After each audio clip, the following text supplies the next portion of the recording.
Hi guys, how are we doing? So it has been a minute since I had 5 free minutes to actually hop on and work on Mr. Frog here.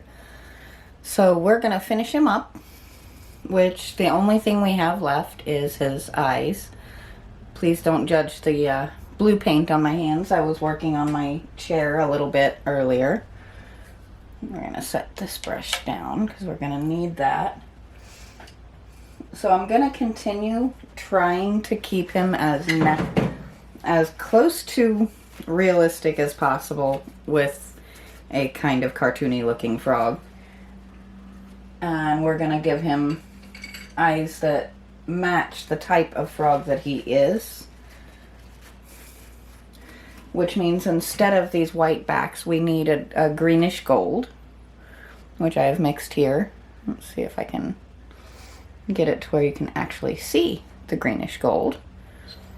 And then there's going to be a lot of black kind of getting piped into that. So what we're going to do is actually do a fairly thick base coat and then add the black on top while it's still wet. And then we're going to let it dry for a minute before we add his pupils in. But I think that's going to be the easiest way to make it fairly believable. Of course, my brush doesn't want to cooperate here. But I think that actually looks pretty good. It fits with his coloring nicely, doesn't it?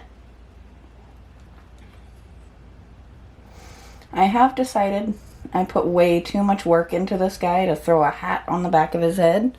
So we are going to skip the hat. And for our black, we're just going to dip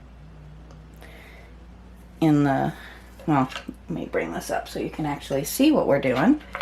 I'm actually dipping in the green so that I've got a decent amount of that, and then just a little hair of black if I can get it to. There we go. Just a little bit of each, because they have almost a broken look to their eyes. It's kind of a neat effect.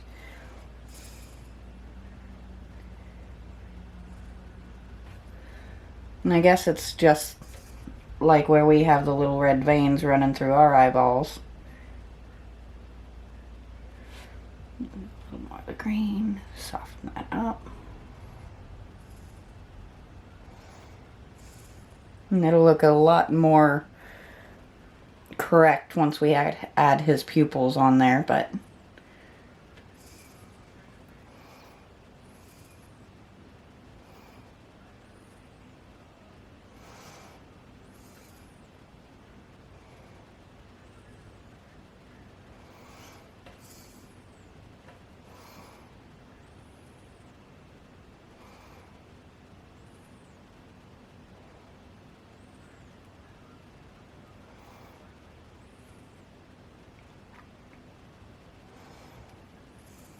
it kind of makes a neat effect.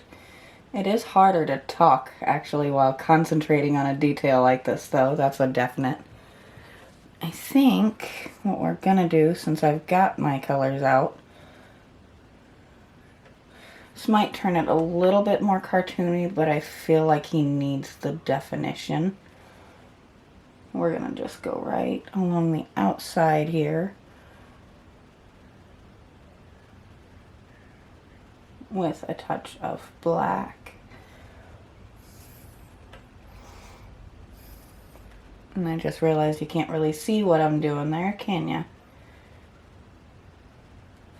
I do apologize for my long absence.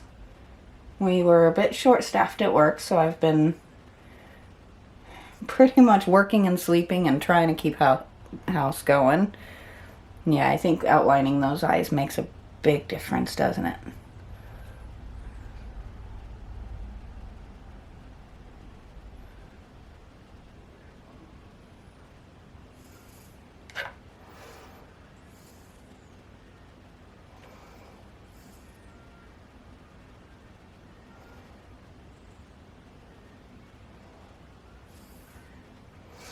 You never have to focus on absolutely staying perfect. You've heard me say it before, and I'll say it again. Perfect is just not much fun. But adding a little detail here and there can just make a big difference. And since I have this crazy little black and green thing going, and I almost forgot, let's give him some little nostrils here.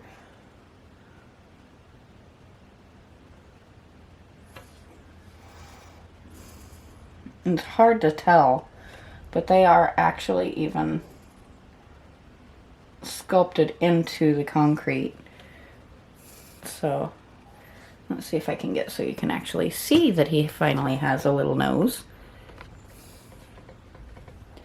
Nothing too fancy, just a couple of nostrils. Now, let's make him a little bit less Hypno-Frog and a little bit more realistic. And I'm going to pull up a picture here real quick, just to make life a little easier. Actually, the black around is pretty accurate. Because, as I'm looking, here's kind of the look we're going for.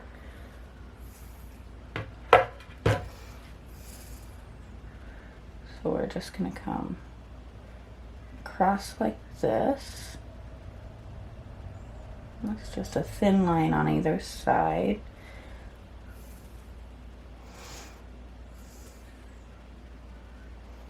And then we're going to just widen that a little bit here and here.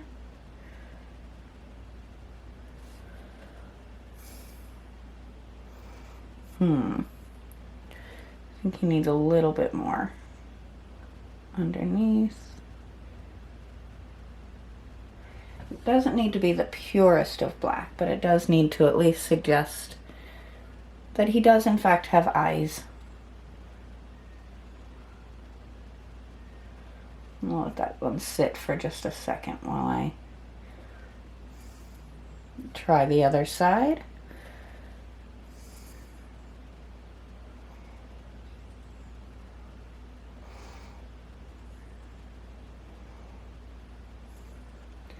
It's hard to believe, not that long ago, this eye was its own little section of concrete, isn't it?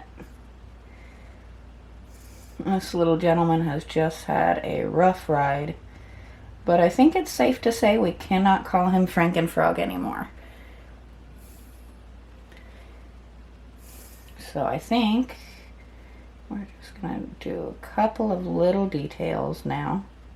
Just little things to make him pop that last little bit while I debate and see if I need to mess with those eyes a little more, or if I'm going to be satisfied with them. I think I'm going to need to mess with them just a little bit more.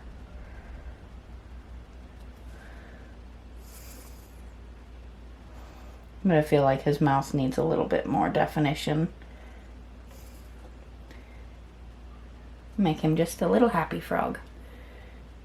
Give him a little bit of a turned up corner on each side and let him look like he's smiling. I think that's outside of what they really look like, but that's alright. We're going to give him almost Kermit eyes just so that he's got a nice bright eye.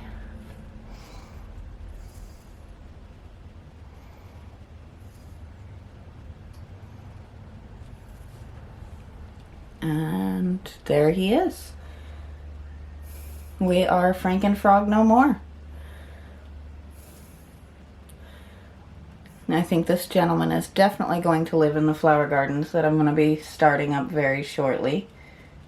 I had planned on doing them sooner, but we actually are waiting for a crew to come out to create a French drain for us, and then we're going to put a flower garden either over top of or in front of that, and he's going to live in there.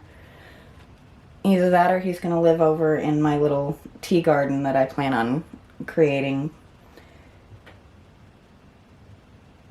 I found I have this neat little hidden corner to my yard that I think is going to be perfect to create a little tea garden in. And let's see if you can actually see that. We're going to put a table and chairs, trim the tree up just a little bit. And I think he might live over there with that, because I plan on doing a couple of little flower gardens, maybe some tea roses. But there you go. We have our finished Mr. Frog. He's just going to get a clear coat, but that's really hard to film without putting my camera at risk. So next time you see him, I'll be placing him in the garden. And until that time, I will see you guys next time.